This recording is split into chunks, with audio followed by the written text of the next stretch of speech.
Good evening, everyone. I'm Akush Lapinder. It's good having you back with us. Millions around the world of every race, sex, and age today spoke with one voice demanding that action be taken against climate change, a pretty frightening phenomenon, particularly for small island developing states like the Bahamas.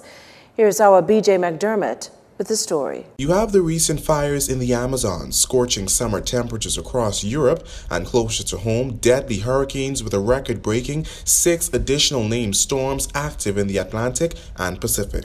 All signs that more must be done to address climate change.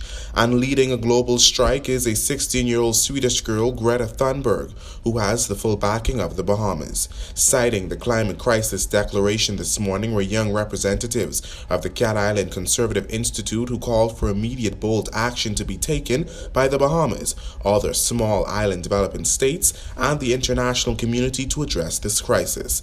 And Environment Minister Ramal Ferreira agrees. The success of this is not really going to be measured in how many homes are destroyed. It's actually the opposite. It's going to be measured in how many homes are not destroyed, how many lives are not ruined, how many lives are not lost. And so in a way, it makes it that much more difficult to measure. Founder and executive director of the Young Marine Explorer and the Cat Island Conservative Institute, Nikita Shil-Roll, issued a call to action for everyone to join the cause. It is through harnessing the collective powers that we will be able to combat climate change and rebuild our island nation, capable of surviving the changes in our climate and ensuring that the people of the Bahamas and every small island developing state thrives, as this is our inherent human right. Now, in addition to the 2020 plastic ban, Minister Ferreira says the government will soon bring environmental legislation to Parliament to make the Bahamas more environmentally friendly by year's end.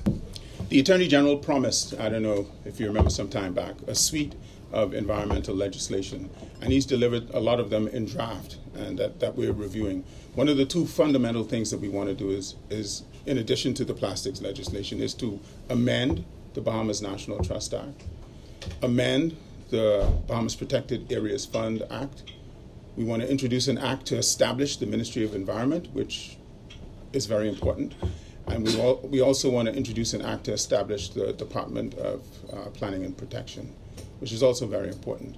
And these are things that will put into bear and take us down the road of a better environmental stewardship and give us the ability to levy the kinds of fines that should be proportionate with the sort of event that may generate and cause the fine to occur. Further, what's next in addressing this crisis is for the Prime Minister to make a declaration on an international level. Additionally, he said he would suggest the Speaker of the House declare that the Bahamas is in a climate crisis once Parliament resumes.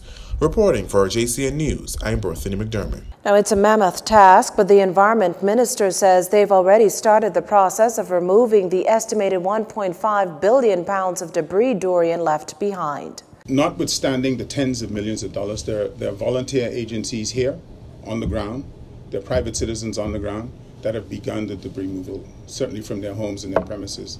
Another facet of debris removal will have to be the insurance adjusters, particularly for those homes and businesses that were insured. They would go through that process, and the larger scale debris would take a little bit more time. Now, the Ministry of Public Works is expected to travel to Abaco on Monday to start removing larger debris on that island. A team's already there identifying laydown sites and to assist in sorting. During Hurricane Matthew, there were laydown sites in New Providence, and there was no attempt made to really sort. And sometimes that creates a bigger problem in the end. So we intend to manage the process. The minister has revealed that it's an exercise that will take tens of millions of dollars, money the public treasury just does not have. However, international partners stand ready to assist. Another welcomed financial boost to hurricane relief efforts. Not to be outdone in its donation, the Chinese today pledged another $500,000. The announcement coming this morning during Vice Chairman of the Standing Committee of the National People's Congress of China's courtesy call on House Speaker Halston Moultrie. China is deepening its democracy, and the Bahamas is in the process of deepening our democracy.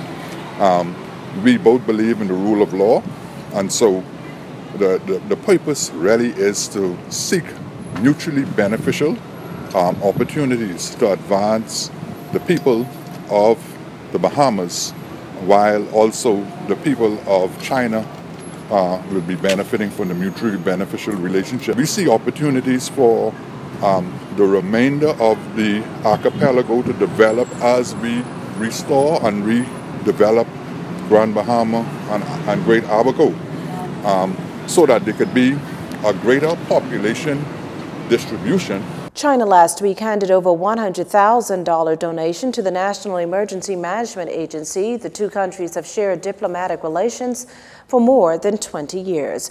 Well, today's meetup between the House Speaker and Dr. Dan Fang was also an opportunity for the two to increase communications on a parliamentary level. I also recommended that we should perhaps take a look at removing the correctional facilities out of the capital and putting it in one of the remote places in the Bahamas, and I suggested Little Inagua, of course, because that is strategically positioned at the gateway to the Bahamas from the south. And we seem to have more problems coming from the south with respect to illegal immigration and with respect to poaching of our Bahamian waters.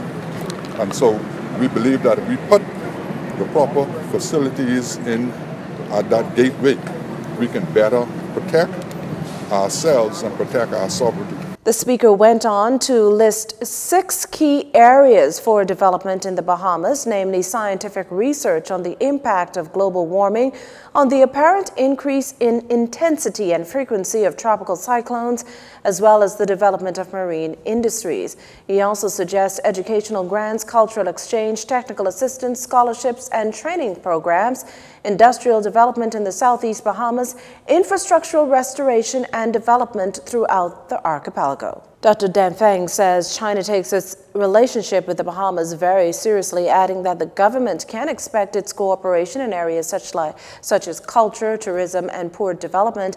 He invited the Bahamas to join China's Belt and Road Initiative, China's global development strategy for international trade and economic growth. You're watching JCN News. Stay with us. This segment of the news was brought to you by Alive.